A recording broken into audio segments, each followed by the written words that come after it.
Mata TV YouTube Indonesia dengan bangga mempersembahkan sebuah storytelling kekinian abad ini diangkat dari karya besar S.H. Mintarja yang sangat populer di masanya, berlatar belakang kisah tanah Jawa masa lampau, tepatnya di penghujung kejayaan kerajaan tanah Jawa dengan judul Api di Bukit Menoreh.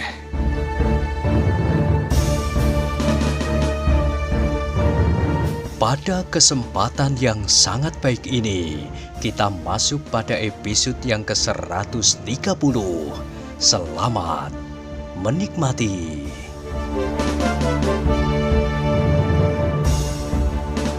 Pada episode sebelumnya telah diceritakan ketika Suwandaru mendengar Sutawijaya bersungguh-sungguh, maka ia kini tidak mau lagi memotong. Meskipun ia menahan kegelian di dalam dirinya, tetapi seperti yang telah disangka, Daruko tidak akan mudah percaya. Bahkan kemudian ia pun bersiap dengan pedangnya. Sekali ia memandang berkeliling, Sutawijaya menarik nafas, tetapi ia mempunyai rencana yang baik dengan orang ini, dengan orang yang terkuat di hutan Tambak Boyo ini. Karena itu, maka katanya, "Daruko, aku mendengar bahwa kau adalah orang yang terkuat di antara para penyamun di hutan ini. Karena itu, maka kau sebenarnya dapat membantu kami, para prajurit Wiratamtama.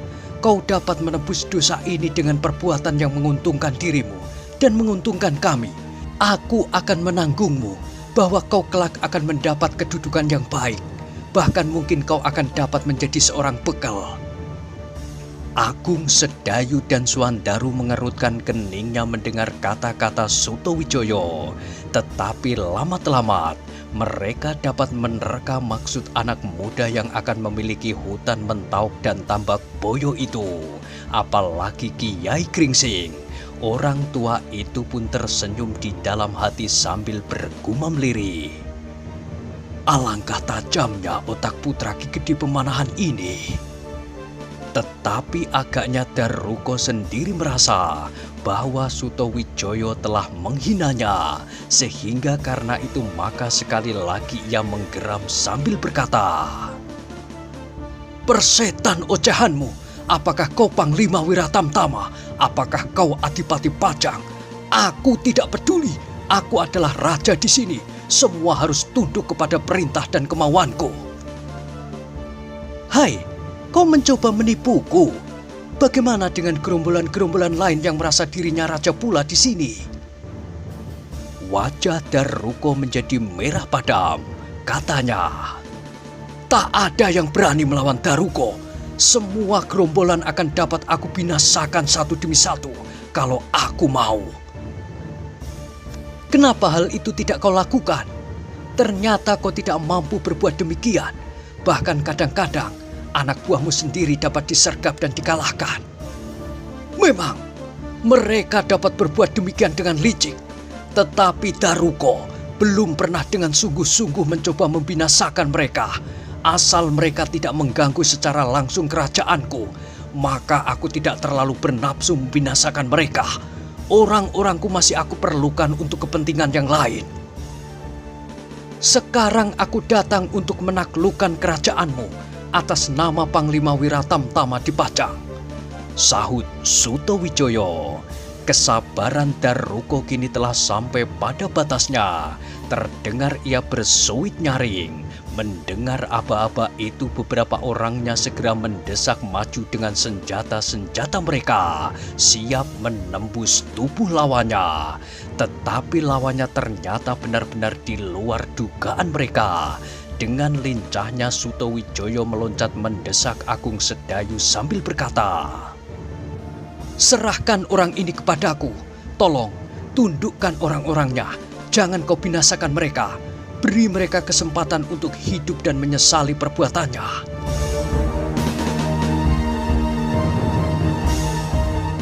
Segera Agung Sedayu dapat menangkap maksud itu. Swandaru yang gemuk dan hanya berbuat seenaknya sendiri itu pun dapat mengerti pula, sehingga betapa perasaannya sendiri melonjak-lonjak. Namun ia mencoba mengekangnya. Kiai Gringsing yang berada di antara anak-anak muda itu menjadi termangu-mangu. Tetapi terdengar Suto Wijoyo berkata, "Kiai, apakah Kiai sudi bermain-main dengan kami?" Kiai Gringsing tersenyum. Sementara itu ia melihat ketiga anak-anak muda dari Sangkal Putung itu sudah melibatkan diri dalam perkelahian melawan Daruko dan orang-orangnya. Suto Wijoyo sendirilah yang kini berhadapan dengan pemimpin gerombolan yang ditakuti oleh gerombolan-gerombolan lain seisi hutan Tambak Boyo dan Mentauk itu. Demikianlah, maka segera terjadilah perkelahian yang riuh antara anak-anak muda dari Sangkal Putung bersama Kiai Gringsing melawan gerombolan Daruko yang langsung dipimpin oleh kepala gerombolannya sendiri. Daruko yang namanya menakutkan di segenap sudut alas Mentauk dan Tambak Boyo. Tetapi kali ini yang dihadapinya bukan sekedar seorang pengawal dari padesan di ujung hutan, tetapi yang dihadapinya adalah putra Panglima Wiratamtama itu sendiri. Dengan demikian, maka Daruko itu benar-benar terkejut, hampir tidak kasat mata. Maka tombak Suto Wijoyo telah memukul-mukul senjatanya. Gila! Geramnya di dalam hati. Meskipun anak muda itu membawa busur yang bersilang di punggungnya serta endong panah di lambungnya, namun geraknya sama sekali tidak terganggu olehnya. Kelincahannya dan kecepatannya benar-benar mengagumkan kepala gerombolan yang garang itu. Di sisi lain, Agung Sedayu telah memutar pedangnya pula. Sedangkan di sisi yang lain lagi, Swandaru berkelahi sambil tertawa. Kiai Gringsing yang tua itu pun tidak ketinggalan. Tetapi karena ia tidak membawa pedang, maka ia berkelahi dengan tangannya. Salah seorang gerombolan itu berteriak, "Hei, orang tua bangka, apakah kau mau mati pula?" Kiai Gringsing mengerutkan keningnya, tetapi begitu mulut orang itu terkatup, ia terkejut bukan buatan. Yang terasa olehnya adalah suatu dorongan yang keras. Hampir saja ia terlempar jatuh, tetapi beruntunglah ia segera mampu berpegangan sebatang perdu. Tetapi matanya tiba-tiba terbelalak ketika ia melihat senjatanya telah berpindah ke tangan orang tua itu. "Terima kasih," berkata Kiai Gringsing. Swandaru tertawa melihat perbuatan gurunya. Katanya, "Kiai, tolong ambilkan pula bagiku." "Hus!" Kembali terdengar Agung Sedayu berdesis, tetapi Swandaru itu justru tertawa berkepanjangan. Orang-orang Daruko itu pun kemudian berdesakan maju bersama-sama, sehingga Agung Sedayu, Swandaru dan Kiai Gringsing harus bertempur melawan beberapa orang bersama-sama. Hanya Daruko sendirilah yang justru membentak-bentak ketika beberapa orang mencoba membantunya. "Pergi!" teriaknya. "Aku ingin membunuh anak ini dengan tanganku sendiri tanpa kau ganggu sama sekali." Namun Daruko sendiri tidak meyakini kata-katanya, apalagi ketika tiba-tiba tangannya menjadi pedih. Hampir saja senjatanya terlepas dari tangannya. Beruntunglah ia bahwa ia masih mampu mempertahankannya. Dalam pada itu Suto Wijoyo pun bergumam di dalam hatinya, "Pantaslah kalau orang ini ditakuti oleh gerombolan-gerombolan lain di hutan ini. Tandangnya cukup meyakinkan, tetapi ia harus segera dapat dijinakkan. Aku harus memberi kesan kepadanya bahwa apa yang dilakukan sama sekali tidak berarti bagiku."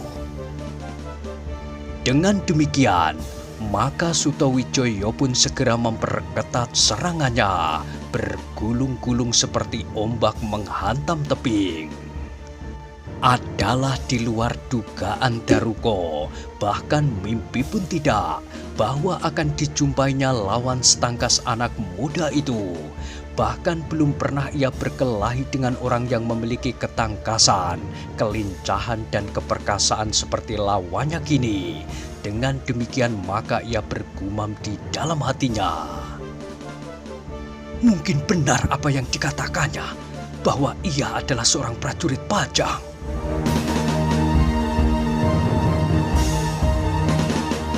Tetapi kini ia sudah tidak mendapat kesempatan untuk menghindar.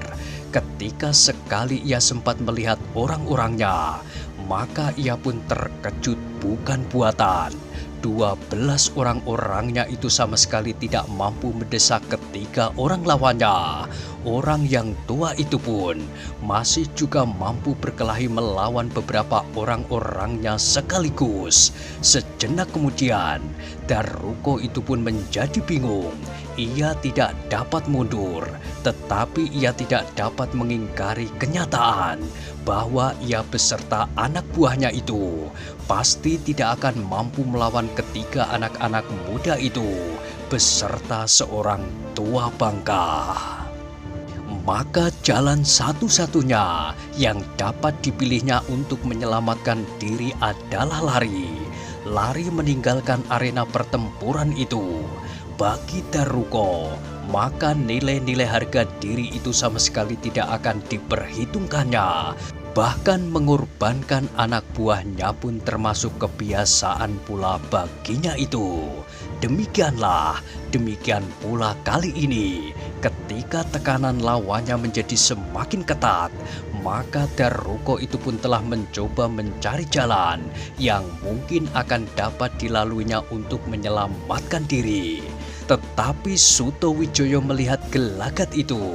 Baginya untuk menjatuhkan kepala gerombolan yang paling ditakuti itu ternyata tidak terlampau sulit.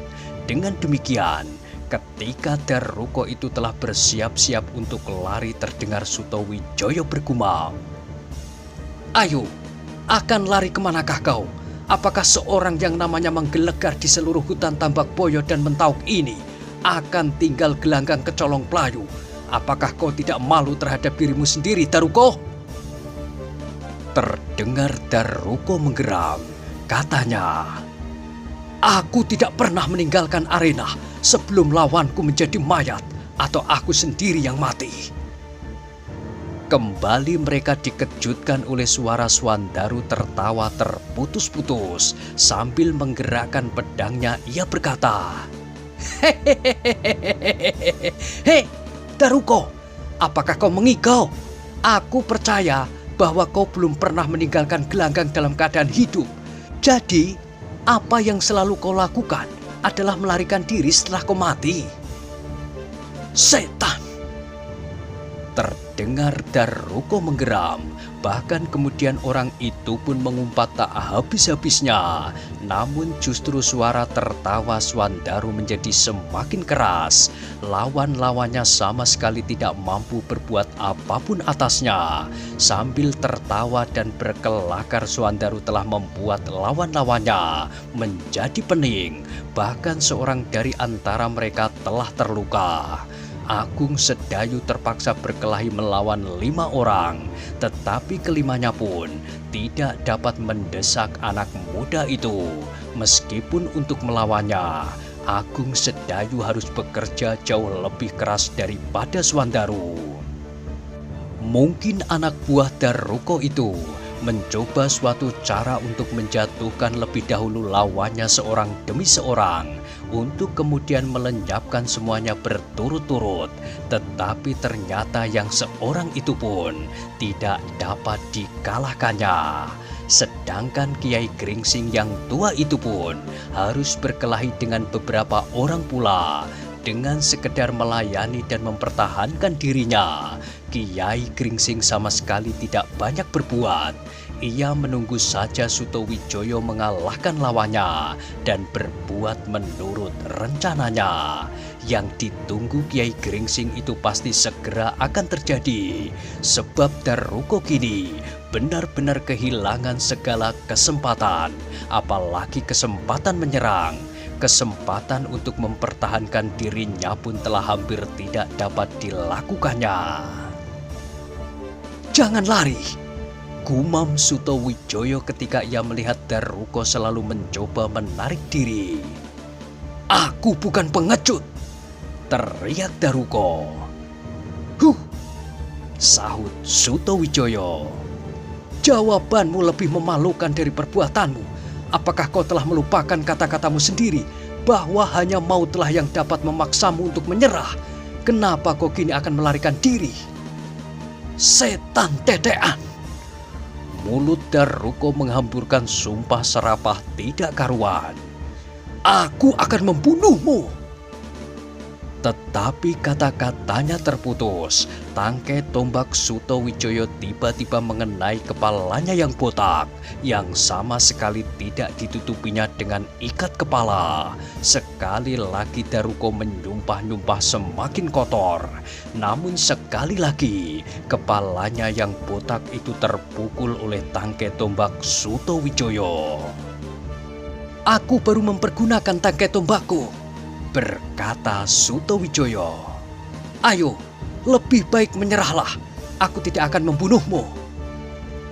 Daruko membelalakkan matanya, tetapi ia masih berkata, "Daruko hanya menyerah kepada maut." Kini bukan sekedar tangkai tombak Sutowijoyo mengenai kepalanya, tetapi tiba-tiba pedang Daruko tergetar keras. Tangannya tiba-tiba terasa nyeri bukan buatan. Ketika ia mencoba memperbaiki genggamannya, sekali lagi pedangnya terasa tersentuh senjata lawannya. Kali ini ia sama sekali tidak dapat berbuat sesuatu. Pedangnya terlontar beberapa langkah daripadanya dan jatuh tergolek di tanah yang lembab. Daruko kini berdiri dengan gemetar. Kemarahannya masih mencekam dadanya, tetapi ia tidak dapat berbuat sesuatu. Ujung tombak Sutowijoyo melekat di dadanya yang berbulu lebat. "Apa katamu?" bertanya Sutowijoyo. Daruko menggeram. Tetapi ketika ujung tombak lawannya tertekan semakin keras, Daruko itu pun menyeringai. "Apakah kau hanya menyerah terhadap maut?" Daruko tidak menjawab. Sementara itu kawan-kawannya masih juga berkelahi. Namun ketika mereka melihat lurah mereka sudah tidak berdaya, maka hati mereka pun segera berkeriput. Anak buah gerombolan itu belum pernah melihat lurahnya berdiri kaku tegang tanpa dapat berbuat apa-apa karena ujung senjata lawan yang melekat di tubuhnya. Apalagi ketika sambil tertawa Swandaru berkata, "Ayo, apa yang akan kalian lakukan? Lihat, kepalamu telah menyerah." Dalam pada itu Sutowijoyo pun berkata pula, "Ayo, lekas katakan, apakah kau hanya menyerah terhadap maut?" Daruko tidak juga segera menjawab, tetapi ia menahan nafasnya ketika ujung tombak Sutowijoyo menekan semakin keras. "Kalau kau menyerah, maka perintahkan orang-orangmu berhenti melakukan perlawanan. Kalau tidak, maka satu persatu kalian akan aku penggal kepala kalian dan akan kutancapkan di ujung hutan ini sebagai pertanda bahwa Daruko kini sudah tidak menakutkan lagi." Terasa dada kepala penyamun yang menakutkan itu berdesir. Betapa tabah hatinya, namun ancaman itu mendirikan bulu kuduknya. "Cepat!" bentak Sutowijoyo. "Pilihlah, menyerah atau mati. Kalau kau malu mengakui kekalahanmu, maka kau dapat memberi perintah saja kepada anak buahmu supaya menyerah." Daruko masih juga ragu-ragu. Namanya yang menakutkan selama ini telah menahannya untuk tidak segera melakukan perintah itu. Namun tiba-tiba mereka terkejut ketika mereka mendengar sebuah pekik kesakitan. Ketika mereka berpaling, mereka melihat salah seorang yang berkelahi melawan Swandaru meloncat surut sambil memegangi lengannya yang berdarah. "Nah," berkata Sutowijoyo, "lihat, seorang anak buahmu terluka. Apakah kau menunggu mereka terbunuh?" Daruko itu masih ragu-ragu. Sekali dipandanginya wajah Sutowijoyo dan sekali lagi dilontarkannya, pandangan matanya berkeliling kepada anak buahnya yang sedang berkelahi itu. Tetapi sekali lagi terasa ujung senjata Sutowijoyo itu semakin menekan dadanya dan terdengar Sutowijoyo membentak tidak sabar. "Cepat, atau kau benar ingin mati?" "Tidak!" Tiba-tiba Daruko itu menjawab terbata-bata. "Cepat perintahkan kepada orang-orangmu." "Baik, baik," berkata kepala gerombolan itu yang kemudian berteriak dengan penuh kebimbangan, "Hentikan perlawanan!" Beberapa orang Daruko yang sudah merasa bahwa mereka tidak akan mampu melawan, tidak menunggu perintah itu terulang. Segera mereka berloncatan mundur menjauhi lawannya. Agung Sedayu, Swandaru dan Kitanu Metir pun segera menghentikan perkelahian pula. Mereka sama sekali tidak mengejar lawan-lawan mereka dan membiarkannya berdiri termangu-mangu, meskipun senjata mereka masih tetap di dalam genggaman. "Nah," berkata Sutowijoyo, "sekarang jawablah pertanyaanku. Apakah kau menyerah atau tidak?" Mulut Daruko kembali terbungkam. Hanya matanya sajalah yang berkeredipan seperti anak burung yang menunggu induknya. "Hei, apa katamu?" bertanya Sutowijoyo mengejut. Daruko itu pun terperanjat sehingga terhenyak selangkah surut. Tetapi ujung tombak Sutowijoyo masih mengikutinya. "Jawab!" bentak Sutowijoyo. "Ya." Akhirnya Daruko menjawab penuh keraguan-raguan. "Kau ragu-ragu?" "Iya." "Hei!" "Oh, tidak." Daruko itu tergagap. "Sekarang katakan, apakah kau menyerah atau tidak?" "Ya, aku menyerah." "Nah, ternyata harga dirimu masih kalah bernilai dari nyawamu. Apakah kau benar-benar menyerah?" "Iya." "Aku dapat mempercayaimu?" "Iya, iya." Sutowijoyo menarik nafas. Jawaban orang itu sama sekali tidak meyakinkannya. Memang kemungkinan yang paling dekat adalah Daruko sekedar mencoba menyelamatkan dirinya. Tetapi meskipun demikian, Sutowijoyo ingin mencobanya. Katanya, "Daruko, apakah kau benar orang yang paling ditakuti di hutan Tambak Boyo dan Mentauk ini?" Daruko kembali menjadi ragu-ragu, tetapi ia menjawab, "Ya, demikianlah kata orang." "Ketahuilah Daruko, kau memang seharusnya dimusnahkan dari hutan ini. Tak ada cara yang lebih baik daripada membunuhmu dan memenggal lehermu untuk ditanjir di mulut hutan ini." Tetapi wajah Daruko tiba-tiba menjadi pucat. "Apakah yang lebih baik menurut pendapatmu?" bertanya Sutowijoyo. Daruko menjadi semakin pucat. "Apakah kau mempunyai cara yang lebih baik daripada ditanjir di mulut hutan untuk mengabarkan bahwa orang-orang yang ingin menyeberang hutan ini tidak perlu takut lagi kepada Daruko?" Tetapi bukankah aku sudah menyerah?" "Kau menyerah di hadapanku. Apabila aku pergi, maka tak ada lagi yang kau takuti." Aku tidak akan ingkar. Aku menyerah. Suto Wijoyo menarik nafas dalam-dalam, namun kembali ia bergumam seperti kepada diri sendiri. Mustahil, mustahil orang semacam Daruko ini dapat dipercaya. Mulutnya baru dapat dipercaya apabila ia sudah tidak dapat berkata sepatah kata pun lagi. Tiba-tiba Daruko yang kekar itu menjadi gemetar. Jangan kau bunuh aku. Aku kira tidak akan banyak gunanya. Bukan hanya aku sendiri yang merampok dan menyamun di hutan ini. Hei! Bentak Suto Wijoyo. Kau ingin hidup karena bukan hanya kau sendiri perampok di dalam hutan ini. Adalah menggelikan sekali. Tampaknya bahwa seorang yang bertubuh segagah Daruko dapat menjadi gemetar dan ketakutan.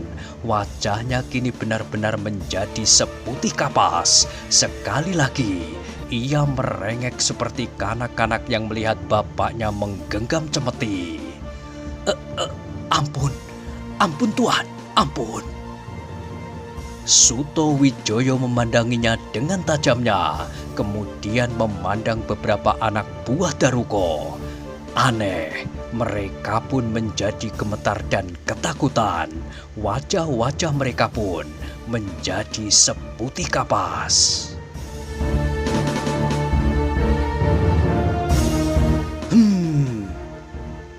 Desah Suto Wijoyo. Aku sangka kalian tidak mengenal takut meskipun berhadapan dengan maut. Tuan, berkata Daruko, kami bukan seorang prajurit. Kami berkelahi sekedar untuk mendapat makan, sedang prajurit bertempur untuk kewajiban. Karena itu, maka mungkin Tuan sebagai seorang prajurit tidak takut mati dalam kewajiban Tuan.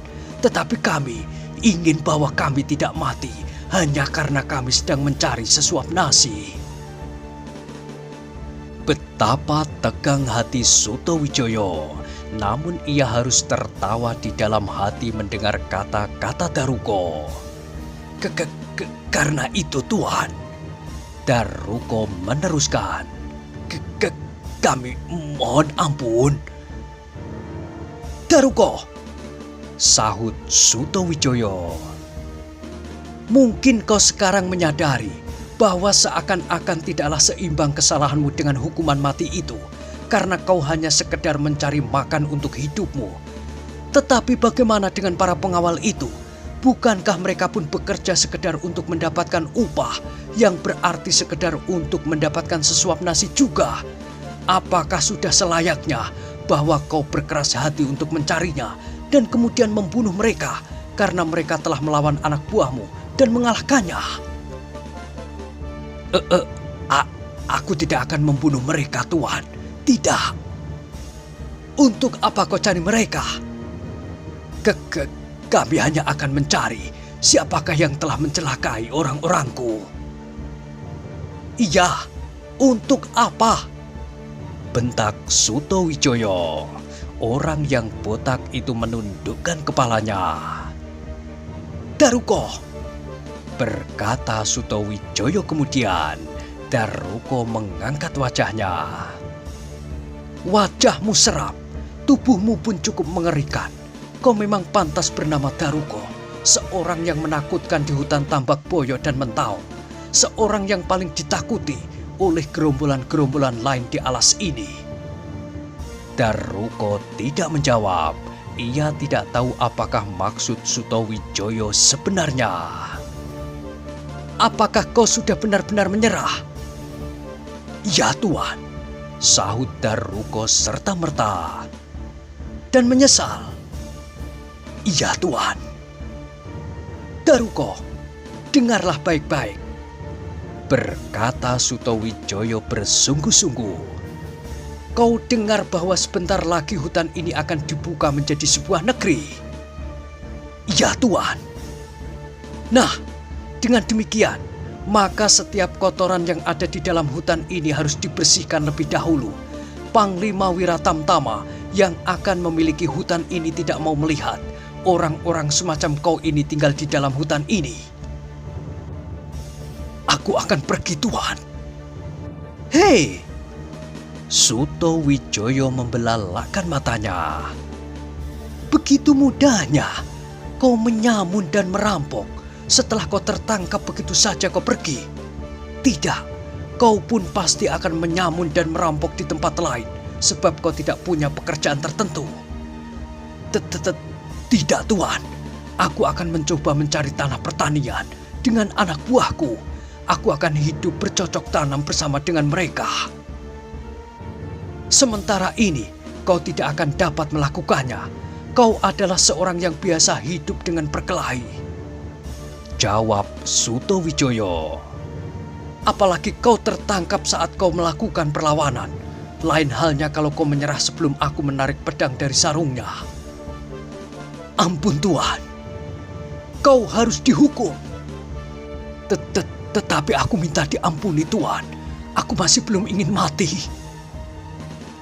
Orang-orang yang kau rampok dan kau bunuh pun masih belum ingin mati. Daruko terdiam. Beberapa titik keringat dingin menetes pada pundaknya. Tubuh yang gemetar itu menjadi kian menggigil. Daruko, berkata Suto Wijoyo seterusnya. Kau harus menerima hukuman. Kalau kau benar menyesal atas segala tingkah lakumu, maka kau harus dapat memenuhi beberapa syarat supaya kau tidak dihukum mati. Daruko mengangkat wajahnya. Tampaklah sebersit harapan di dalam wajahnya. Apakah syarat itu, Tuan? Tetapi jangan mencoba melepaskan diri dari tanganku dan tangan Wiratamtama. Tidak, Tuan. Tidak akan ada gunanya. Aku akan selalu dapat mengawasimu dan menangkap kau setiap saat. Kau tidak dapat mengalahkan aku, apalagi para pemimpin Wiratamtama lainnya. Iya, Tuan.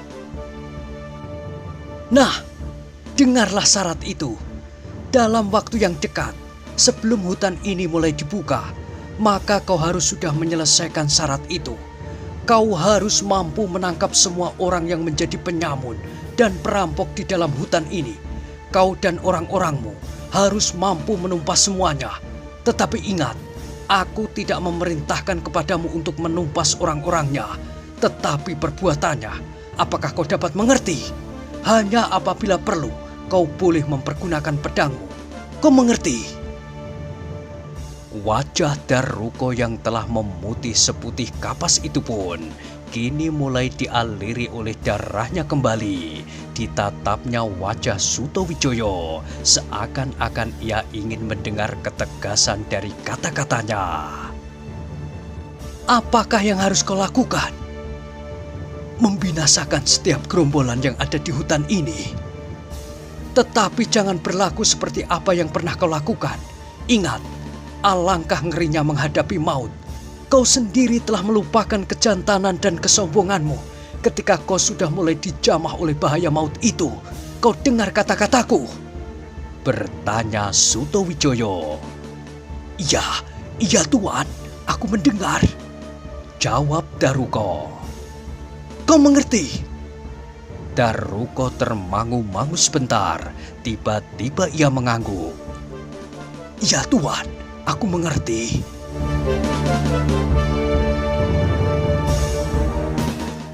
Nah, bagaimanakah kisah selanjutnya? Silakan ikuti terus kisah Api di Bukit Menoreh pada episode berikutnya. Sampai jumpa.